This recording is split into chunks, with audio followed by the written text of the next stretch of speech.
साथियों नमस्कार। पटना बिहार से मैं अमिताभ कुमार दास, आईपीएस 94 बैच, और आप देख रहे हैं मेरा अपना यूट्यूब चैनल दास बोले बिंदास। साथियों, खबर यह है कि दिल्ली का कुख्यात अपराधी नादिर शाह गैंगवार में कुत्ते की मौत मारा गया है और उसकी हत्या की जिम्मेदारी लॉरेंस बिश्नोई गैंग ने ली है। अब इस वीडियो को आखिर तक दिल थाम कर देखिए। साथियों, एक नादिर शाह के बारे में तो आपने इतिहास में पढ़ा होगा। नादिर शाह ईरान का हुआ करता था और उसने 1739 में 1739 में दिल्ली पर हमला किया था।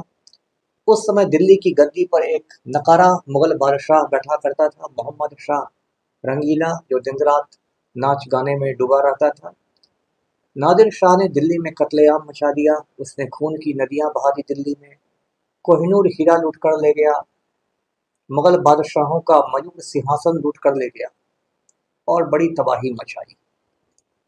लेकिन जिस नादिर शाह की मैं बात करने जा रहा हूँ वो नादिर शाह दिल्ली का एक क्रिमिनल हुआ करता था, जो मूलतः अफगानिस्तान का रहने वाला था। आप जानते हैं कि दिल्ली में अफगान मूल के बहुत सारे सैकड़ों शरणार्थी रहते हैं और खास के दिल्ली का जो लाजपत नगर इलाका है वहाँ तो लोग उसको मिनी काबुल ही कहते हैं। तो उसी अफगान परिवार से ये नादिर शाह आता था। उसके पिता की मौत कुछ साल पहले कोरोना की महामारी में हो गई। नादिर शाह की माँ भी एक बार जेल की हवा खा चुकी थी, ड्रग्स का स्मगलिंग करने के लिए, मादक द्रव्यों की तस्करी के इल्ज़ाम में। तो नादिर शाह की परवरिश भी कोई बहुत अच्छी तरीके से नहीं हुई और वो भी धीरे धीरे जुर्म की दुनिया में आ गया। नादिर शाह ने बेटिंग का धंधा करना शुरू किया।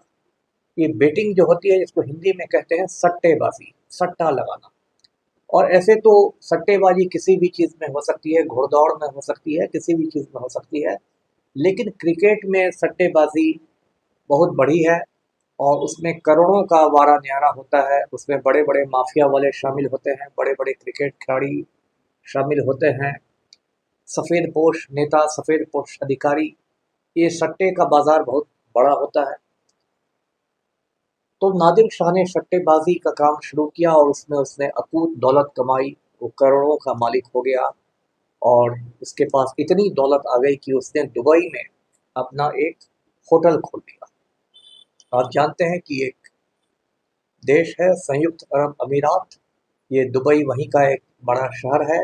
दुबई में ही दुनिया की सबसे ऊंची इमारत है बुर्ज खलीफा, और दुबई में ही इसने होटल खोल लिया। इसी से आप समझिए कि नादिर शाह के पास कितनी दौलत थी।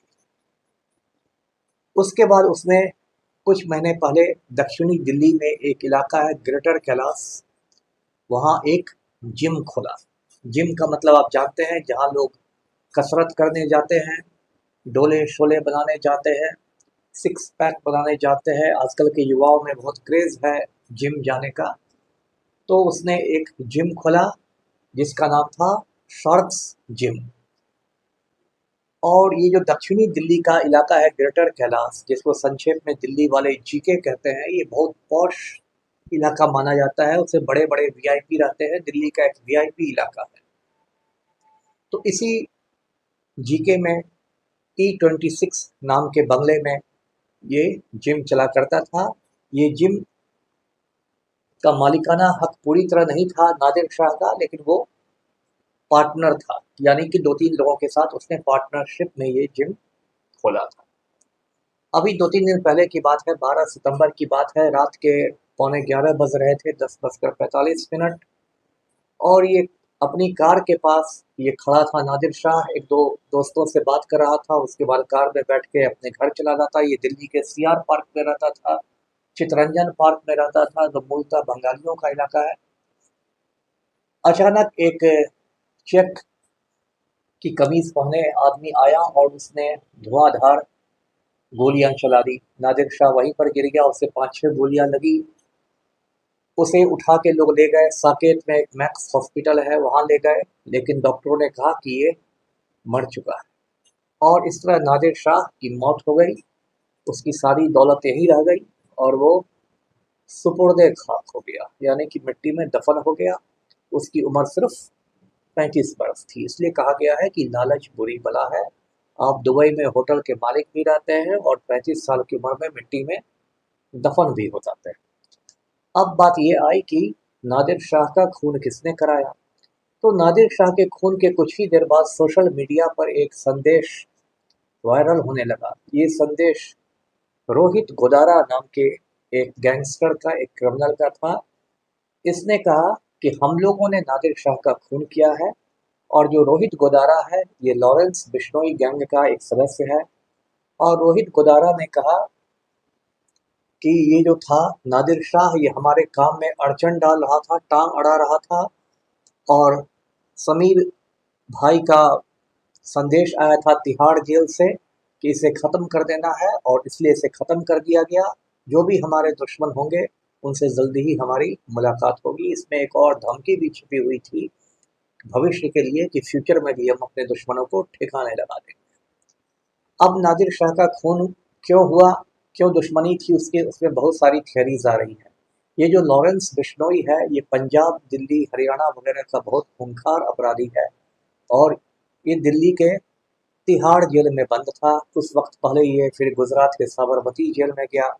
लॉरेंस बिश्नोई ने कुछ वक्त पहले कुणाल छाबड़ा नाम के एक व्यक्ति से 5 करोड़ रुपए रंगदारी मांगे थे, एक्सटॉर्शन में। अब ये कुणाल छाबड़ा कौन है? कुणाल छाबड़ा नादिर शाह का लंगोटिया यार था और बिजनेस में भी दोनों पार्टनर थे। कुणाल छाबड़ा जो है ये दिल्ली में अवैध कॉल सेंटर्स चलाता है। तो कुणाल छाबड़ा से लॉरेंस बिश्नोई गैंग ने 5 करोड़ रुपए मांगे थे रंगदारी में, एक्सटॉर्शन में। कुणाल छाबड़ा ने ये बात बताई नादिर शाह को। नादिर शाह ने कहा कि कोई फिक्र नहीं करो, हमारे बड़े बड़े आईपीएस अफसरों से भी दोस्ती है, कुछ नहीं तुम्हारा बिगड़ने वाला है, एक पैसा इसको नहीं दो। उसके बाद ही लॉरेंस बिश्नोई गैंग जो था उसने नादिर शाह को अपने हिट लिस्ट पर रख लिया। नादिर शाह से दुश्मनी की एक वजह यह भी थी कि दिल्ली में गैंगस्टर है रोहित चौधरी, जिसको अपराध की दुनिया में के नाम से जानते हैं। रोहित चौधरी से इसकी बहुत दोस्ती थी नादिर शाह की, इसलिए भी लॉरेंस बिश्नोई इससे खफा रखता था। तो ये लॉरेंस बिश्नोई के बारे में मैं आपको बता दूं कि ये बिश्नोई समाज से आता है, जैसा कि इसके सरनेम से पता चलता है। और इसने सलमान खान, जो कि हिंदी फिल्मों के बहुत बड़े एक्टर हैं, मैं भी उनका बहुत बड़ा फैन हूँ, सलमान खान की हत्या की इसने एक तरह से कसम खाई हुई है। क्योंकि आपको याद होगा कुछ साल पहले सलमान खान ने राजस्थान के जोधपुर में काले हिरणों का शिकार कर दिया था और उन काले हिरणों को बिश्नोई समाज बहुत पवित्र मानता है, उनकी पूजा करता है। तो इसलिए लॉरेंस बिश्नोई ने सलमान खान को मार डालने की धमकी दी। कुछ महीने पहले सलमान खान के घर का जो घर है गैलेक्सी अपार्टमेंट्स बॉम्बे में, उसके बाहर गोलियां भी चलाई गई थी। लॉरेंस बिश्नोई ने पंजाबी के बड़े गायक सिद्धू मूसेवाला को भी 2-3 साल पहले मरवा दिया था। ये लॉरेंस बिश्नोई खुद गैंग में तो जेल के अंदर है, लेकिन इसका गैंग पूरी दुनिया में चलता है। इसके गैंग का एक सदस्य जो है गोल्डी बरार, वो कनाडा में रहता है। और 1-2 साल पहले इसी गैंग ने, लॉरेंस बिश्नोई के गैंग ने ही जयपुर में सुखदेव सिंह गोगामेड़ी की भी हत्या करवाई थी। अब देखिए, मैं आपको बताऊं कि लॉरेंस बिश्नोई पर कंट्रोल नहीं करना दिल्ली पुलिस की एक बहुत बड़ी विफलता है। और मैं बता दूं कि दिल्ली पुलिस जो है वो दिल्ली के मुख्यमंत्री के अधीन नहीं है, वो केजरीवाल के अधीन नहीं है। दिल्ली पुलिस सीधे तड़ीपार गृह मंत्री के अधीन है। जो देश के तड़ीपार गृह मंत्री अमित शाह, डायरेक्ट कंट्रोल उनका दिल्ली पुलिस पर है। तो ये तड़ीपार की भी विफलता है। और प्रधानमंत्री की तो बात ही छोड़ दीजिए, मोदी जी तो यूक्रेन का युद्ध रुकवाने में व्यस्त हैं, तो दिल्ली के बारे में कब चिंता करेंगे। लेकिन जो कुछ हो रहा है वो इस देश के लिए बहुत दुर्भाग्यपूर्ण है कि लॉरेंस बिश्नोई का नंगा नाच चल रहा है और जिसको भी चाहता है वो मरवाता है, जिसको भी चाहता है उसे रंगदारी देता है और खुलेआम सोशल मीडिया पर अपनी छाती भी चौड़ी करके बातें लिखता है। तो इस वीडियो को लाइक कीजिए, शेयर कीजिए और चैनल को सब्सक्राइब कीजिए। धन्यवाद। जय हिंद।